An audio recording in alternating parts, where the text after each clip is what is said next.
Supreme court of Pakistan के chief justice justice काजी फाइज असद की सरबराही में जुडिशल कमीशन के इजलास में जस्टिस रिटायर्ड तारिक मसूद खान और जस्टिस रिटायर्ड मजहर आलम मियां खेल की बतौर एडहाक जजेस तकर्रुरी की मंजूरी दी गई। ज़राए के मुताबिक 3 जजेस के इनकार के बाद सिर्फ जस्टिस रिटायर्ड तारिक मसूद खान और जस्टिस रिटायर्ड मजहर आलम मियां खेल की बतौर एडहाक जजेस तकर्रुरी पर गौर किया गया। इससे कबल जस्टिस रिटायर्ड मुशीर आलम और जस्टिस रिटायर्ड मकबूल बाकर ने एडहाक जजेस बनने से इनकार कर दिया था।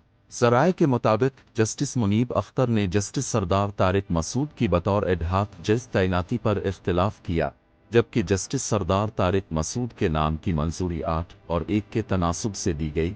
जस्टिस तारिक मसूद 1 साल के लिए बतौर एडहाक जज तैनात हुए। दूसरी जानिब जस्टिस रिटायर्ड मजहर आलम मियां खेल के नाम की मंजूरी 6 और 3 के तनासुब से दी गई। जस्टिस मंसूर अली शाह, जस्टिस मुनीब अख्तर और जस्टिस आफरीदी की जानिब से जस्टिस रिटायर्ड मजहर आलम मियां खेल की तैनाती पर मुखालफत की गई। आइन के आर्टिकल 182 के तहत सुप्रीम कोर्ट में एडहाक जजेस का तकर्रुर किया जा सकता है। मौजूदा सुप्रीम कोर्ट ज़ेरे इल्तवा मुकदमात की तादाद कम करने के लिए एडहाक जजेस का तकर्रुर करना चाहती है, जबकि PTI समेत दीगर सियासी जमातों की जानिब से इसे सुप्रीम कोर्ट में हम ख्याल जजेस की तादाद बढ़ाने से ताबीर किया जा रहा है। वाज़ेह रहे कि पाकिस्तान की तारीख में पहले भी एडहाक जजेस पाकिस्तान की तारीख में 1955 से लेकर अब तक कल 22 मुअज़्ज़ज़ जज साहिबान सुप्रीम कोर्ट ने बतौर एडहाक जज के फ़राइज़ सर अंजाम दे चुके हैं।